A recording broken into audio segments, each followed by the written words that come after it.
Hello and welcome to the first of our Globe and Next Generation Science Standards webinars.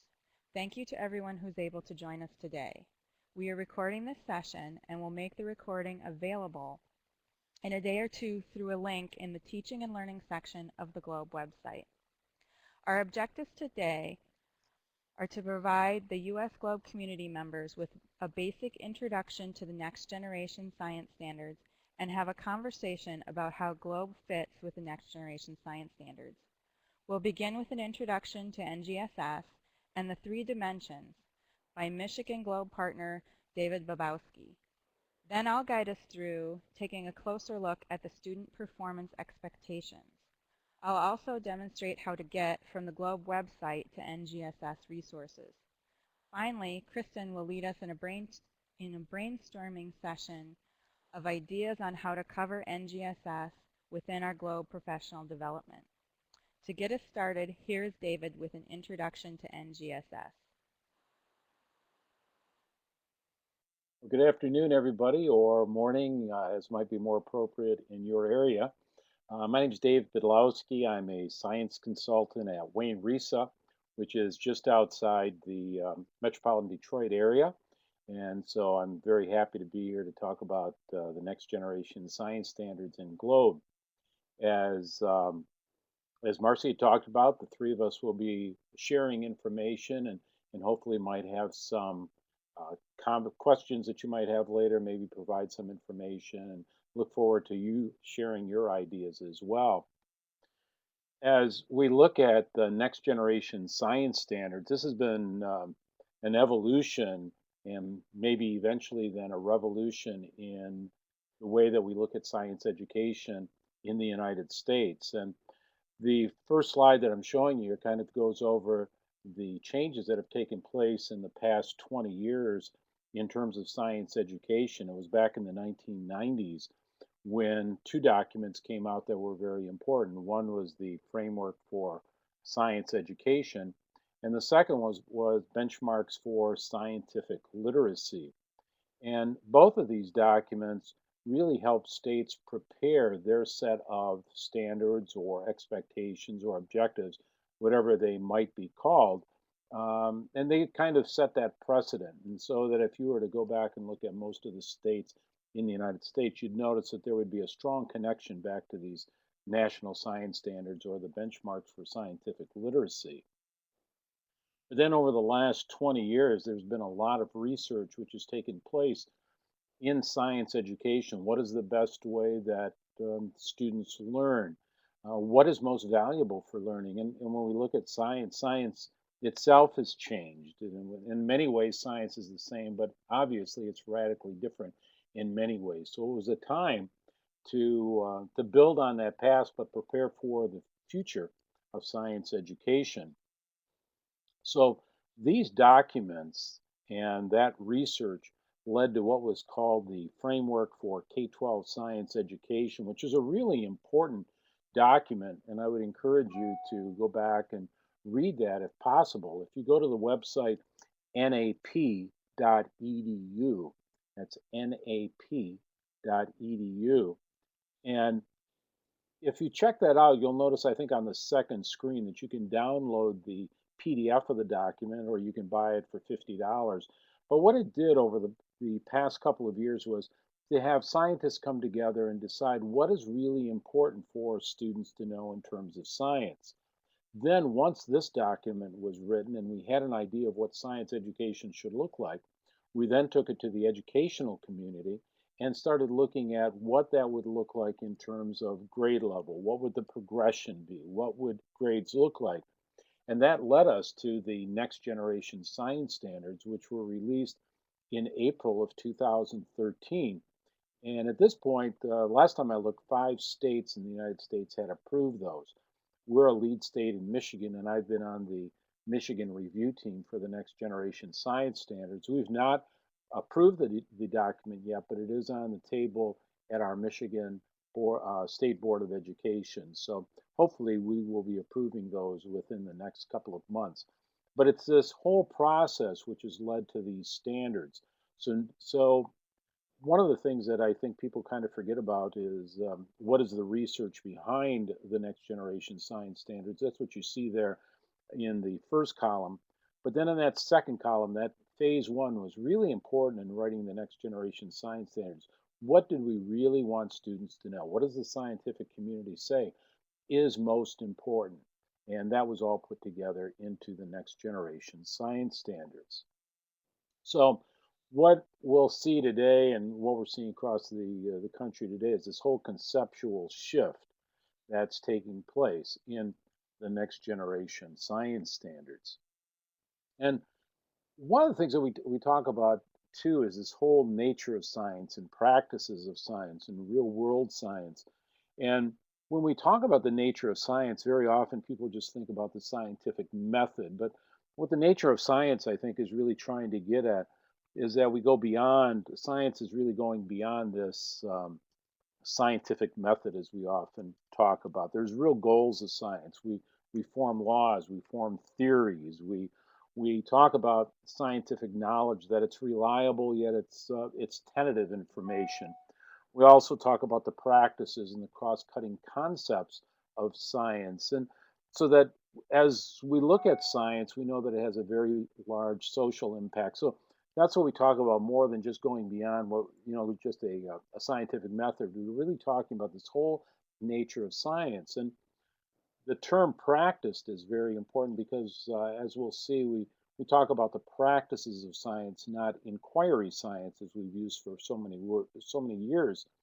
And the reason for going to the practices of science is that when we look at what does a scientist do? What do people in science do on a regular basis? It's more than just doing experiments or reading. It's really questioning, but it's also analyzing data. It's also writing. It's also sharing.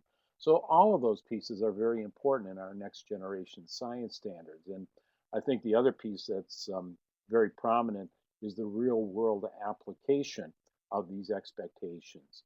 So hopefully that kind of gives a flavor of the next generation science standards, where it's come from and why we have it today.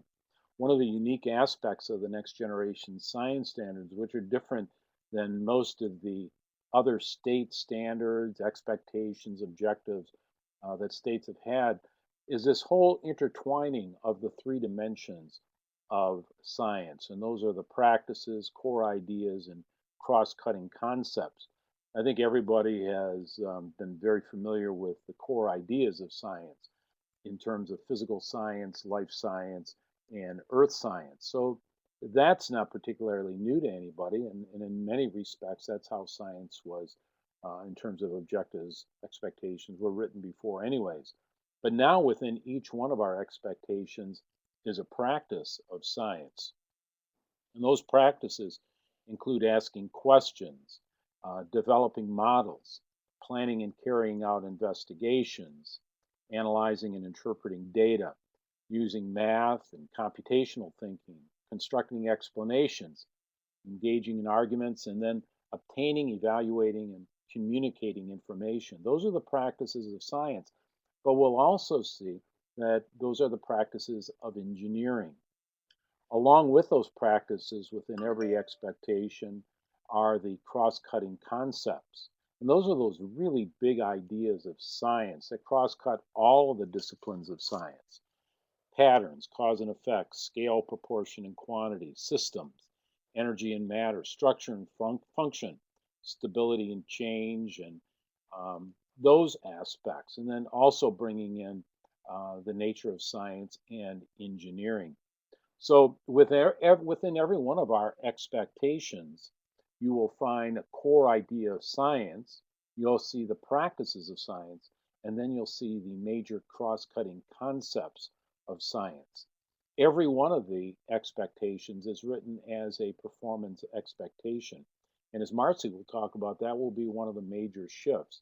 That we're not looking at a curriculum of necessarily what to teach, we're really looking at what to assess.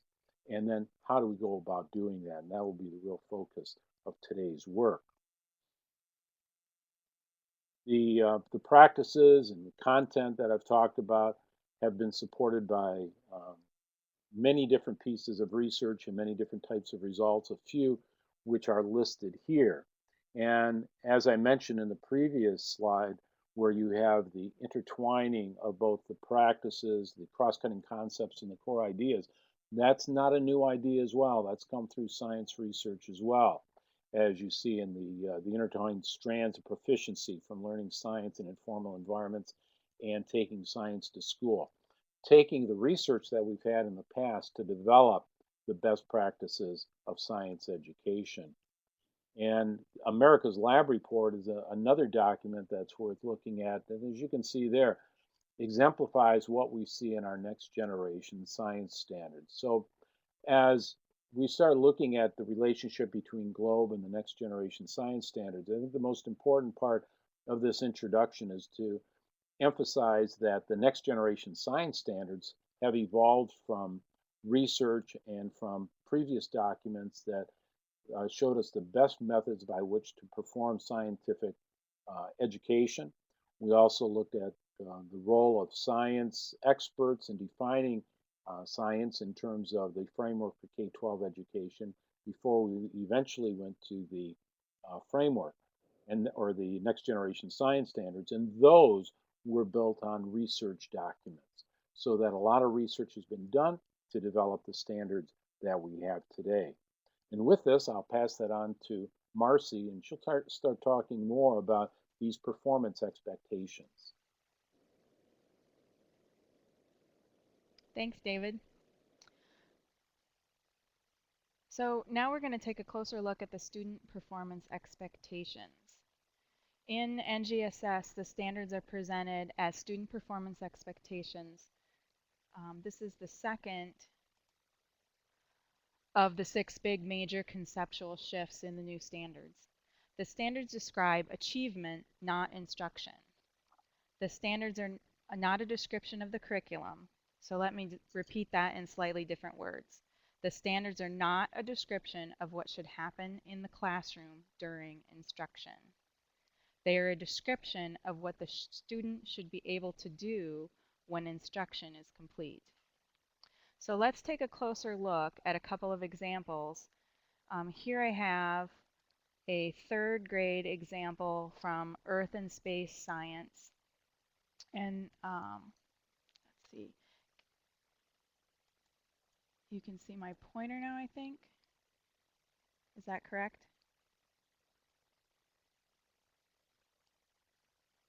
Okay, great.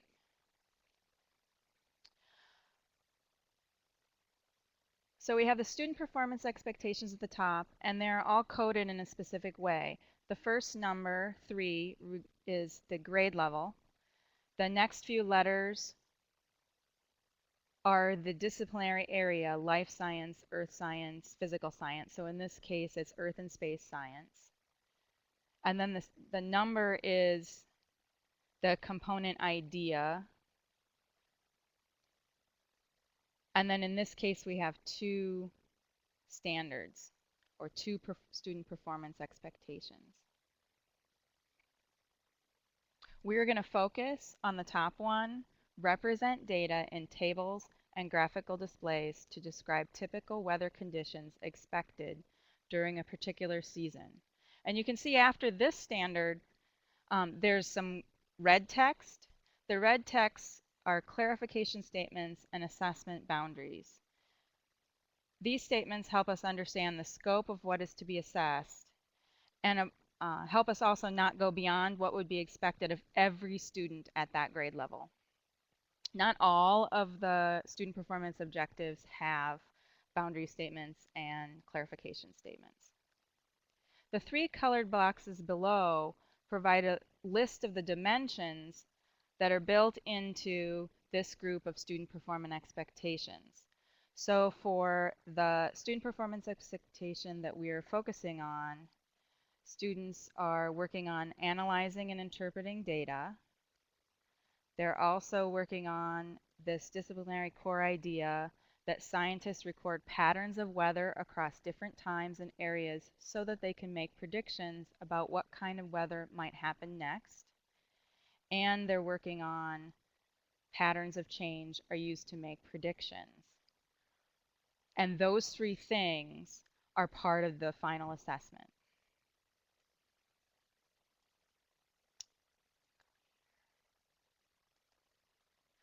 So if this is what will be assessed, represent data in tables and graphical displays to describe typical weather conditions expected during a particular season, then what could or should happen in the classroom to prepare the students to be assessed?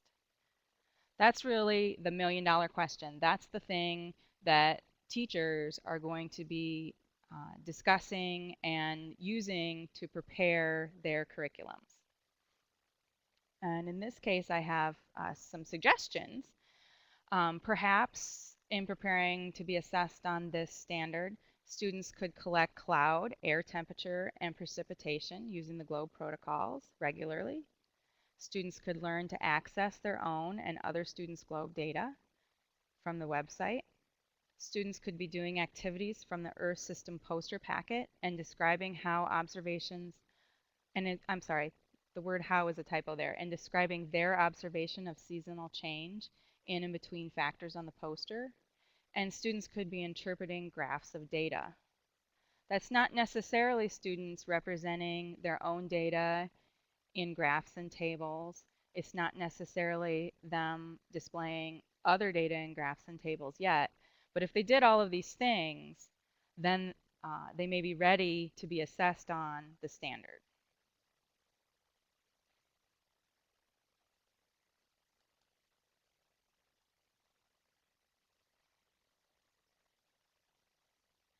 Oh, I want to go back. I'm sorry. So in this example, the students in this classroom, having done these activities, would have actually be engaged in several of the NGSS practices of science and engineering. They would have been obtaining, evaluating, and communicating information as they learned how to access their data and other students' data from the website. They would have been constructing explanations as they analyzed those patterns on the Earth system poster and tried to make sense of them. And they would have been doing all of that while building their understanding of seasonal patterns. So that by the time they were done doing all these activities, they would be able to represent data in tables and graphs and then interpret those representations to explain how specific weather conditions are expected in specific seasons.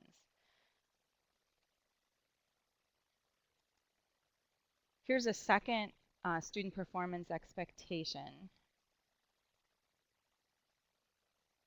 And what I'd like for us to do is, if this is what is to be assessed, this is for 5th grade Earth and Space Science, develop a model using an example to describe ways the geosphere, biosphere, hydrosphere, and/or atmosphere interact. There is an assessment boundary on this standard, and that is that the students only need to connect 2 of the 4 spheres. Does anyone have any ideas about GLOBE activities that students might do in their classrooms to get ready to be assessed on this standard? And you can type into the chat window.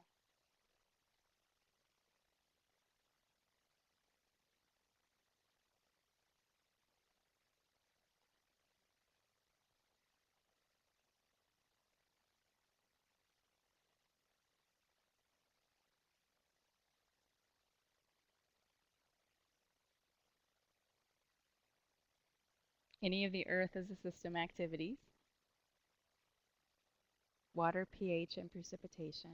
I'm just going to read aloud the ideas so that we have it both in the audio recording and in the text chat log.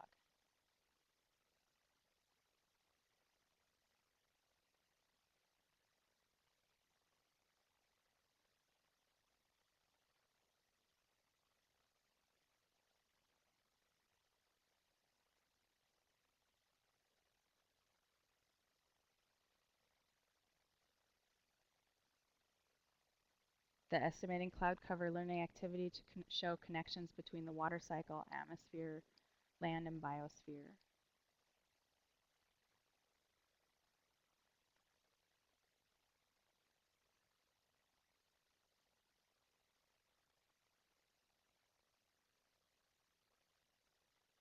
One additional method of integrating nature of science would be to split the classroom into groups where each group takes a section and have the groups work to form a system model of their individual models. I like that idea. Saharan dust over the Caribbean.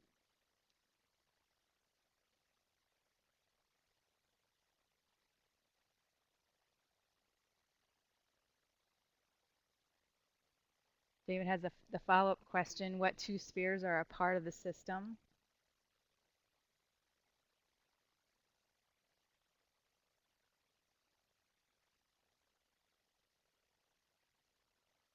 The reaction of tropical storms and Saharan dust.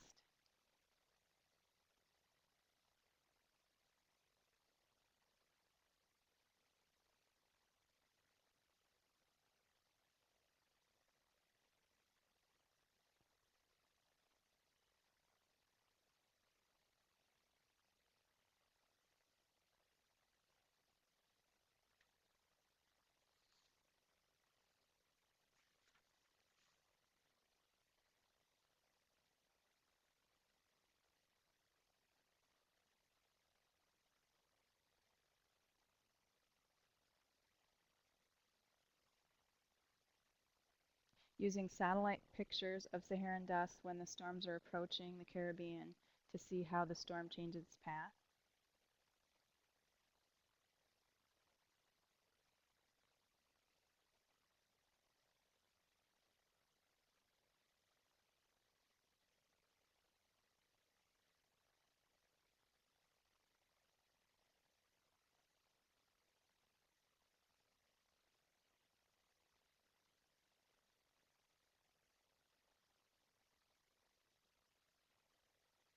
I can see that there's still people typing, so take a few more examples.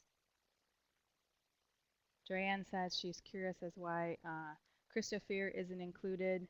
Maybe it's intended to be part of the hydrosphere. That would be where we go back to the framework, because the framework has a clear description of that disciplinary core idea and all that's in its content for each specific grade level. And so it may actually be that it's included in one of the ones listed here, or it may be that it comes into play after 5th grade. And I actually don't know the answer to that question, but I would go to the framework to look for that.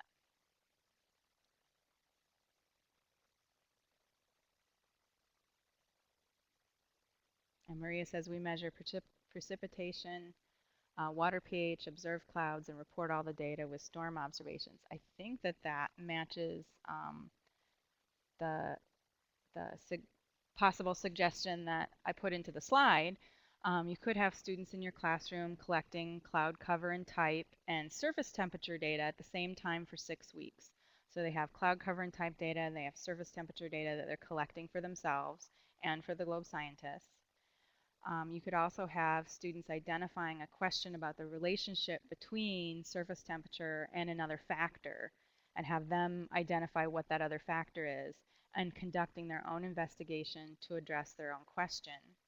So that'd be an example of where the assessment is going to be about them developing a model, but in preparing to develop that model, they may need to design their own investigation and complete it so that they have some data that they could use in the development of their model. Students analyzing their data and looking for patterns in it. That could be the data from their class project of the 6 weeks, but it could also be data from their individual or group projects about their relationship between surface temperature and another factor. They could be students looking at other globe data to see patterns, if the patterns that they've identified are common in other students' data, and also researching surface temperature and making a list of the factors that affect surface temperature.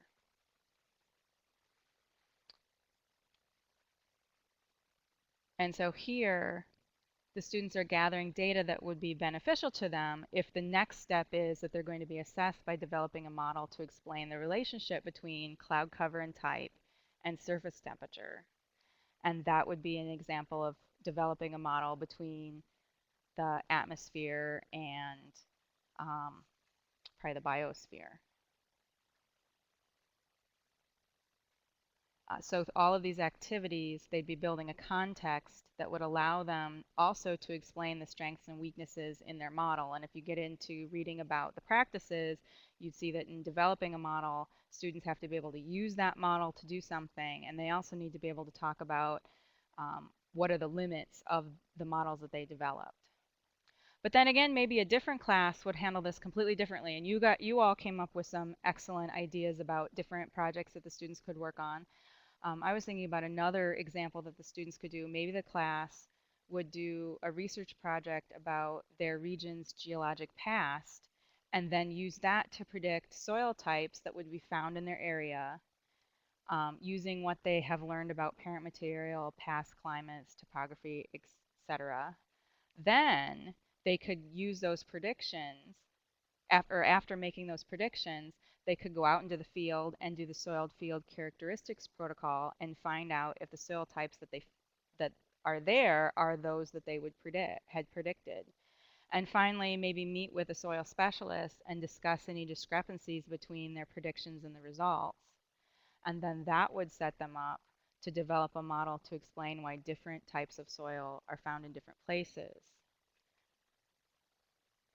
So there are two ideas that come out of these examples, and they are that the student performance expectations are assessment goals, not a description of what should happen in the classroom, and that there may be several different ways for different teachers to incorporate different GLOBE activities, protocols, and resources to prepare their students for assessment for any single student performance expectation.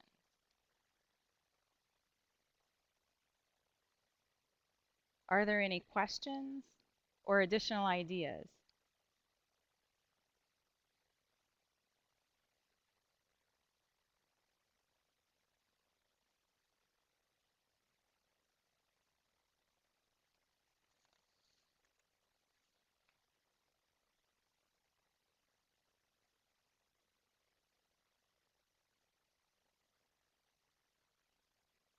I agree. This aligns very, very well with the idea of backward design. We're starting with what we want the students to be able to do to demonstrate, and then we decide what's the best way to teach that.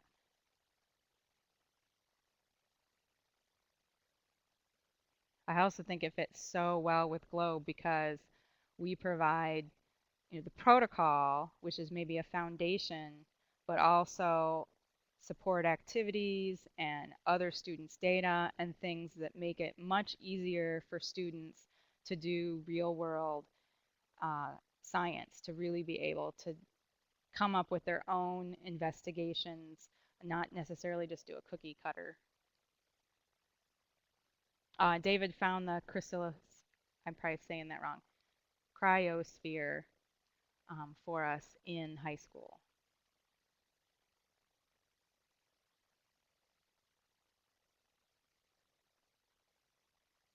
Thanks, David. Okay, and so the next thing that we wanted to do was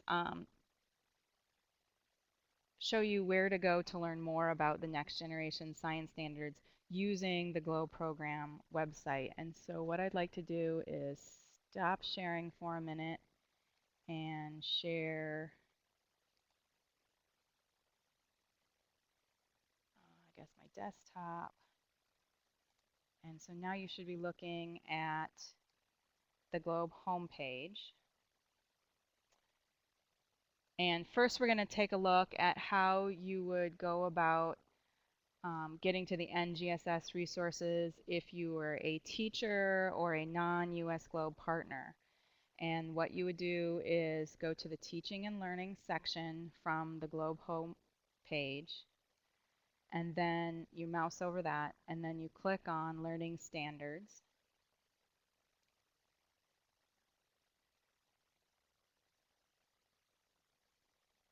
And if you've been with Globe for a very long time, then you're probably already familiar with some of the other tabs in here. This third tab is the Globe Classroom Assessment Tool, which provides connections to Globe and the National Science Education Standards, benchmarks, TIMSS Math Framework, and other standards. For many years, this tool has assisted us in connecting standards, instruction, and assessment within Globe. We've recently added the Next Generation Science Standards tab. And there are currently 3 links in this tab. There's a little introduction where we have some quotes about how excited we are about the Next Generation Science Standards and Globe together. And then the 3 links are first to that framework. And if everything in this presentation, and if NGSS is new to you, then we highly recommend that your next step be to follow the link, the top link, and to download and read the framework for K-12 science education. This is the guiding document used to create NGSS. For me, the most useful parts of the framework are the description of the research leading up to the development, the explanations of the various changes in vocabulary, like that change from talking about science as inquiry to talking about practices, and the narrative descriptions of the scope for each grade level's disciplinary core ideas. If you can already quote benchmarks and the National Science Education Standards in your sleep, then the second document is probably where you want to start. This is the NSTA Reader's Guide to the Framework, and it provides the first steps in shifting your mindset to the new standards.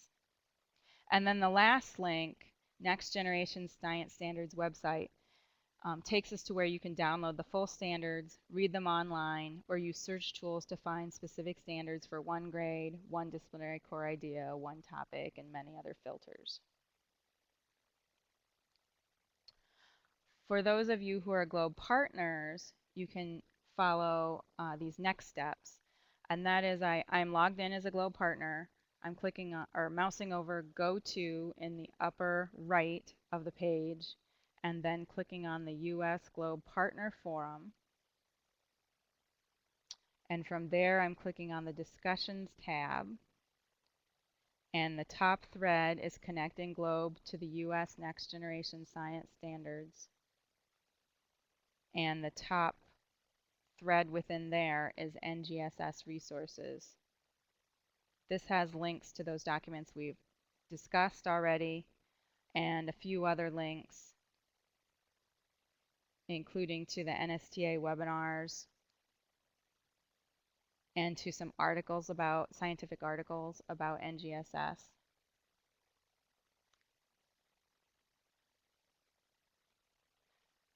Partners, please visit this discussion area, review the submitted resources, and contribute resources that you know about. Also, let us know which of these resources that you think should be migrated over to that Teaching and Learning tab.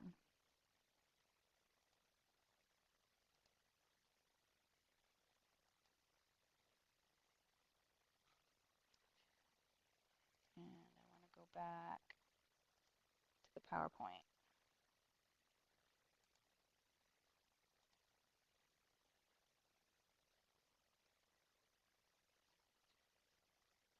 Oh, I think I got the wrong one. Kristen, can you open the PowerPoint for me?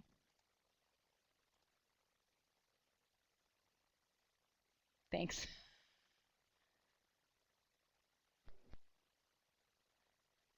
And while she's opening that up, does anybody have any questions about how to use the Globe website to find those resources?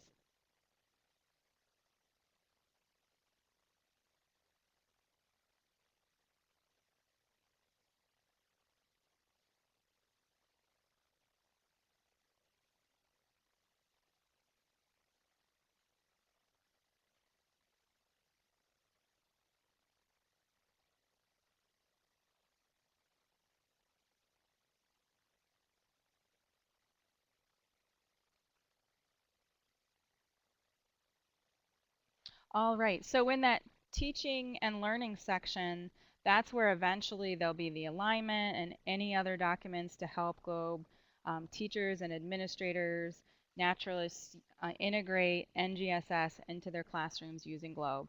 And in that partner forum is where we'll have the discussions about what should go over to the teaching learning site and then how we should use that in our professional development workshops to help all of our community integrate NGSS in the absolute best way possible.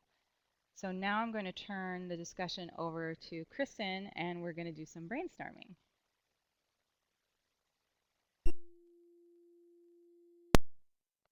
Hi, can everyone hear me? Great. I'm Kristen Wegner. I'm a project manager here at the Globe program. And now we're going to listen to you. We have a series of 3 questions And so I'm just going to put them up on the slide, and please feel free to type in the chat window your answer, but also feel free to respond to other participants' comments. So the first question that we're going to ask, what will teachers need to know about GLOBE to address the NGSS?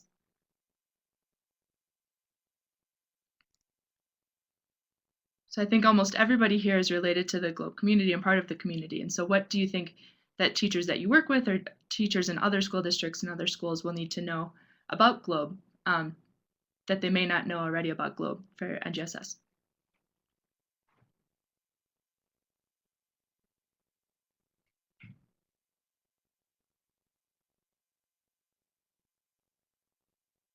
See some people chatting.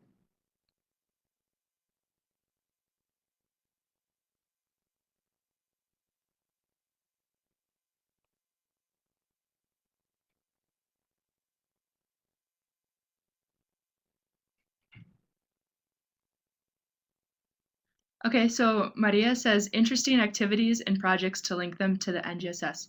Nice.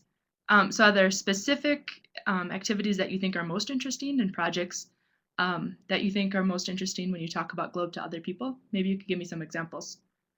Tom says how GLOBE will help them to instill science into their students using the students' immediate environment. Great. So using the actual school or their backyard or classroom. Lee says how to access and use the GLOBE protocols. Can you provide a little bit more information about that, Lee? Does that mean where to find it on the website or specific information that would mean? Joanne says, I hope I pronounced your name right. Local relevancy. Nice. Marcy says, I think one big idea will be transforming from collecting GLOBE data for the scientists to using GLOBE data for their own investigations. Any tools we can provide, how to do that. Great. Maria says, using GLOBE protocols to conduct an investigation. Great, so tying the protocols to the overarching investigation, not just doing the protocol, but to connect it. Martha, how to integrate GLOBE protocols and activities with their curricula. Good. Hearing that a lot. Lots of people are saying the protocols and activities under the investigation. Richard, teachers need to know that there is a vast data that can be used to analyze. Great. And so by that you mean the GLOBE database that we have, correct? And how they can connect with that. Good.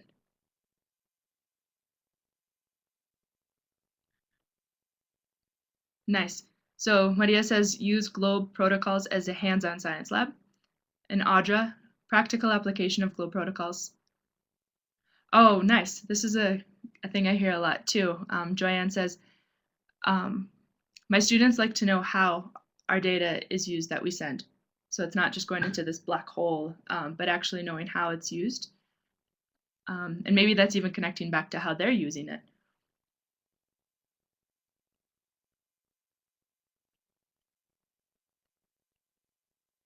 Good.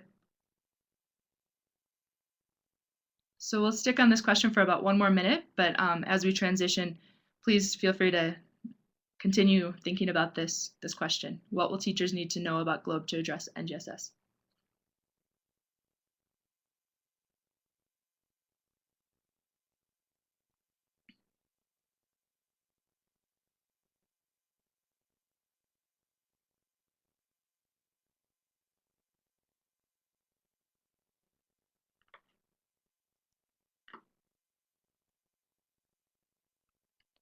Okay, so I'm going to transition to the next question.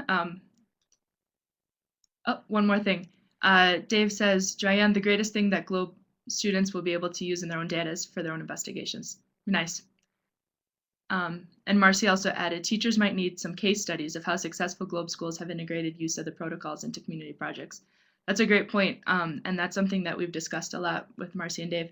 And I'd encourage all of you to contribute to that conversation of case studies instead of just saying this is how a protocol aligns to investigation, actually showing how the teacher did that and what the students did. That's great. So question number 2, what resources should GLOBE provide to help teachers address NGSS?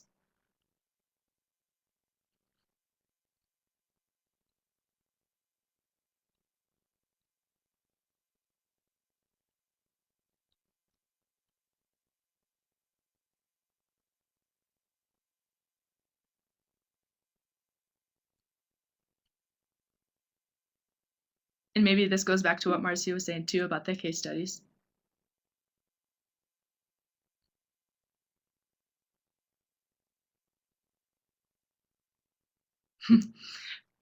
Joanne, that's great to hear. So she said, Roller and others at the help desk have been phenomenal in helping me. Great.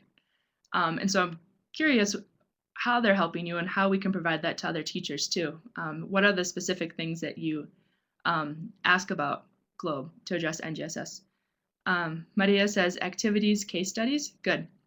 So case studies on the activities, and by that I think you mean learning activities. And also tools to analyze all the student data. Richard, what type of tools? Maybe you could give me a couple more examples of what you mean by that. Maria says webinars where teachers can present their successful projects. Great. So like a live case study where the teacher can actually present what they did with the others. And that would be nice to get lots of different media and images for that too.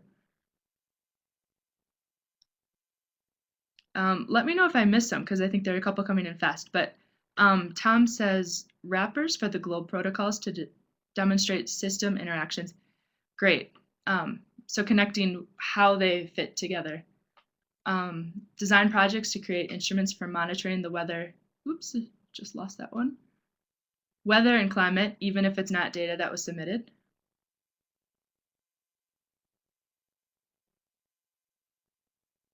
So Marcy says that she does like the idea of webinars for teachers sharing and other students presenting too. That's great. I think one of the big things people say about the community is they really like to see what the students do. So if we can get some student involvement for the webinars, that would definitely demonstrate case studies. Martha, scientists in the investigation areas who can communicate with students to support their ideas and questions. Good. So actually demonstrating that how the scientists can support this. Martha, do you mean as part of the webinar series that scientists in the investigation areas could support that? Okay. So Maria says international projects designed for different levels, elementary and high school. Richard, tools to find trends, patterns, or relationships between various protocols. Good. Okay. Joyanne says we enjoyed Skype collaborations with students in Peru and VTC collaboration with students in Argentina. Nice. That would also be a good case study to be able to show that and to have your students or you be able to show that back with the rest of the Globe community. And Marcy, yes, we definitely do need that alignment document between NGSS, the Globe resources, and assessments, so teachers have something to take to their administrators.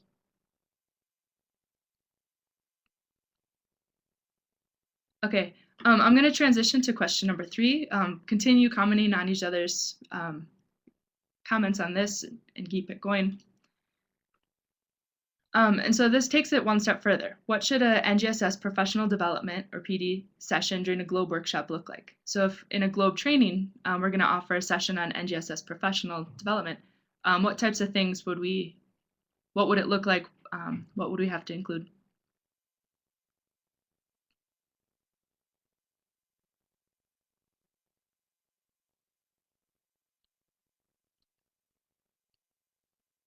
So I'm hearing from a few of you the collaboration with scientists, and I'm just curious how we can use those collaboration with scientists to demonstrate how Globe addresses the NGSS. What type of tool or resource can we provide to the Globe community or to people outside the Globe community to show how to connect to those scientists and how to use that to address the NGSS?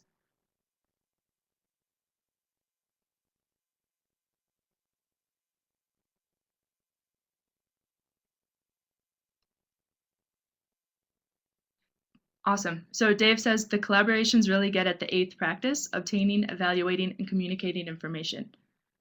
I think that's one of the challenges too that a lot of teachers or schools might face of how to connect with scientists or how to get the experts in that. And so we do have the GISN, the Globe International Scientists Network, and so this is something that already exists, and so it's nice to show that this does fit the 8th practice. Great.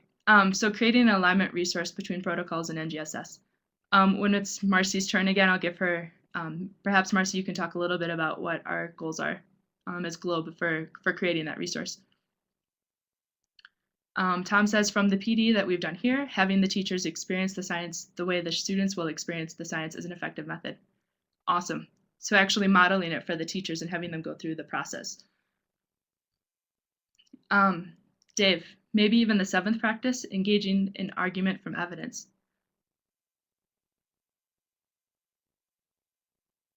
Dave, do you mean that would be a PD resource? Okay, so Maria says, present the questions, gather the knowledge of the students, present his or her projects, allow questions and exchange of ideas. Should have lots of pictures and videos. I like that. I think we definitely need to include pictures and videos.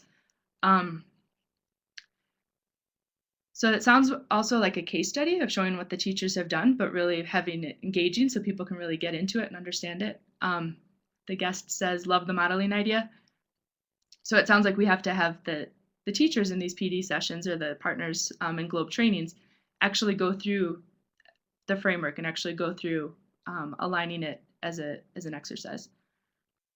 Marcy, connection to the scientists also help with other practices. For example, a scientist can help a class narrow their investigation to something feasible. Nice. So that also takes some of the work away from a teacher. So they can incorporate that process with the scientist and someone in their local community so that they can kind of help address the NGSS, but it doesn't rely on just the teacher coming up with all that. Dave says, oops, no collaboration. You're saying no collaboration? I think you're clarifying your past comment.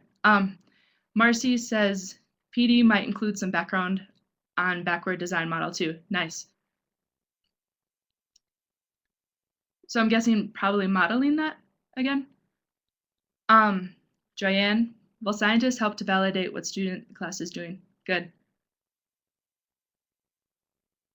And then Dave, PD session. After teachers become aware of the protocols and learning activities, introduce the appropriate expectations from the NGSS and have them start looking for ways that Globe addresses the protocols and learning activities. Good. So I'm going to transition to Marcy, and please type in your ideas too. But Marcy, maybe you could talk a little bit about the workshop and some of our ideas of how we can create something too.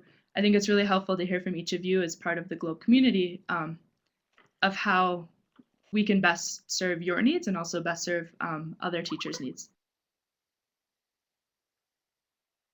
Thanks, Kristen. What a great set of brainstorming ideas. And we will capture this in the video recording of the webinar and also in a transcript of the web chat. What Kristen was talking about the workshop is that David, Kristen, and I are currently working on securing some NSF funding to hold a 2.5-day face-to-face workshop in which we would have people who are members of the Globe community and very familiar with all the Globe resources, protocols, learning activities, resources that are available on the website that wouldn't fall into either of those two categories, and who also have a background in NGSS so that they know about the 3 dimensions and how the student performance objectives are set up and those types of things. Bring them all together and work on developing that alignment document between Globe resources and the standards so that we have a document to use as a basis for developing those models, developing maybe example units that might be done at specific grades, knowing where there might be gaps in the resources that Globe has available, so that we might know new things that we can do in Globe that we could very easily develop and then have available that would make our connections to NGSS even stronger. We're still working on securing the funding for that, but if you write to the Globe Help Desk and say you want to be a part of this, or if you have access to that partner forum that I showed earlier, if you go in there and say, I want to participate, then when we do have the information, we will pass it on.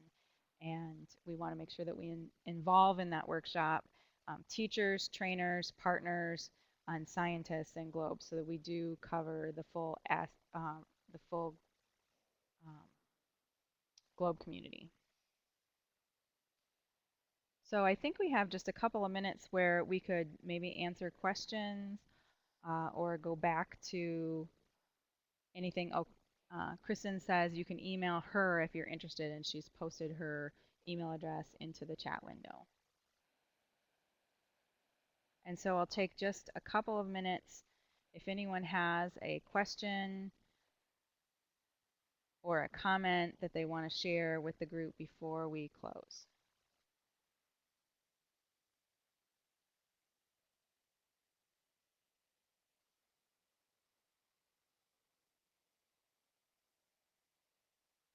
Our plan is that this is actually the first in a series of webinars about Globe and NGSS, and that throughout the series we will dig deeper into those conceptual shifts. Today we talked about the conceptual shift of dealing with three different things: the practice, the disciplinary core idea, and the cross-cutting concept all in one student performance objective. And then we also talked about the second one, which is having students' performance expectations as our standards, so that our assessment goal is the standard, as opposed to in the past where maybe just learning a fact was the standard.